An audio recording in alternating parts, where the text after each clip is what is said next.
The FBI has raided the headquarters of one of the nation's largest operators of psychiatric hospitals. Hundreds complained of overbilling, misdiagnosed conditions, and insurance fraud.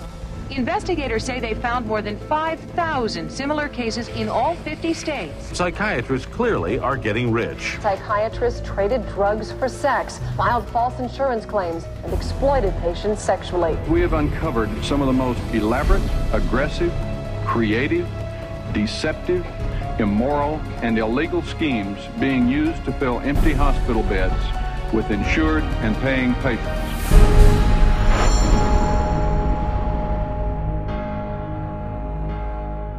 Every psychiatrist takes an oath to follow an ethical code of conduct, to put the care of their patients above all else.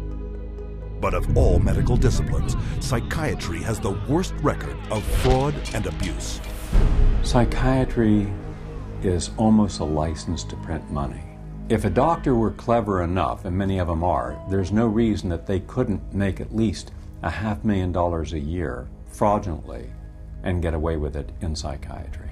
Now, I don't purport to have deposed every psychiatrist in Las Vegas. I can tell you for a fact I haven't. Maybe I've deposed half. And by and large, they were a dishonest, deceitful, lying bunch of people. So prevalent are their deceptive and criminal billing practices. Insurance investigators have slang for it, like the California wave and the $100 handshake. $100 handshake is when usually a patient is institutionalized. Psychiatrists, psychologists will visit that person, shake hands with them, say, hello, I'm Dr. So-and-so, I'm taking care of your problem here, and then leaves. They might have 10 or 20 patients there. They bill an hour for each one, and they might be in the hospital for a total of 30 minutes. So 20 patients, 20 hours, and they'd send the bills off to Medicaid. We see that most of the victims of recovered memory therapy were women who had excellent health insurance, whether it was government insurance or private insurance, because many insurance policies wouldn't pay for this kind of long-term nonsense. So those people were targeted because of the nature of the insurance that they had. Every year, the U.S. psychiatric industry defrauds government and private insurance of $40 billion, using any means possible to deceive the public. There were some advertisements, very seductive advertisements, for people who wanted to lose weight and were having problems losing weight. And they would be given, all expenses paid to go to a particular spa. But when they got to this spa and went in and signed in, it wasn't a spa, it was a psychiatric center. And then they couldn't get out.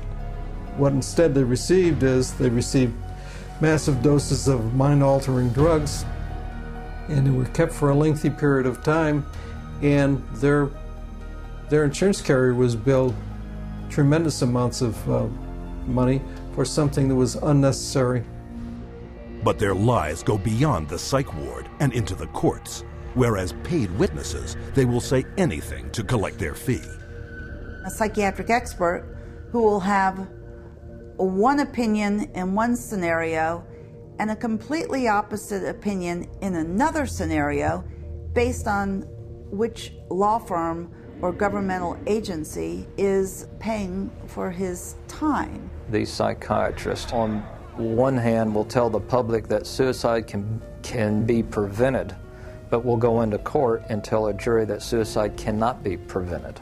And then once you show his prior inconsistent statements, you also show that he is paid very well by pharmaceuticals, then the jury says, you know what, we're not so sure about you because you just lied to us. Add to the greed, dishonesty, and avarice their sex crimes. Accounting for only 6% of the physicians in the country, psychiatrists commit nearly 1/3 of the sex-related offenses committed by doctors. It has happened so often that by the mid-'80s, the insurance companies who insure physicians across America started writing sexual claims out of the policies altogether. That's how common it was. The system was so broken that more than 25,000 complaints had been registered, but nothing acted upon. When a psychiatrist has a patient, a female patient, and abuse them sexually, there's a very high probability they'll get away with it. I've seen many cases where the mental health professional becomes very disturbed and is using very strange and odd treatments, and that can go on for many years with no one finding out about it because it's not very public. It's quite private. Things happen behind closed doors. Tragically, their sex crimes often involve children. Case in point, Dr. C. Markham Berry. On the surface, a well-respected member of his community. But all that shattered when he was arrested on child molestation charges. Van loads of child pornography were removed from his home, and the subsequent investigation uncovered his sexual abuse of former patients, boys aged 7 to 17, who he photographed and sodomized. All part of what the state called 50 years of Berry's rampant, undetected sexual escapades with children. This is not an isolated incident. It is the carefully masked character of the members of this profession. In every city, every state, every country, you'll find psychiatrists committing rape, sexual abuse, murder, and fraud. And as you will see, psychiatry's entire credibility depends on the biggest fraud of all: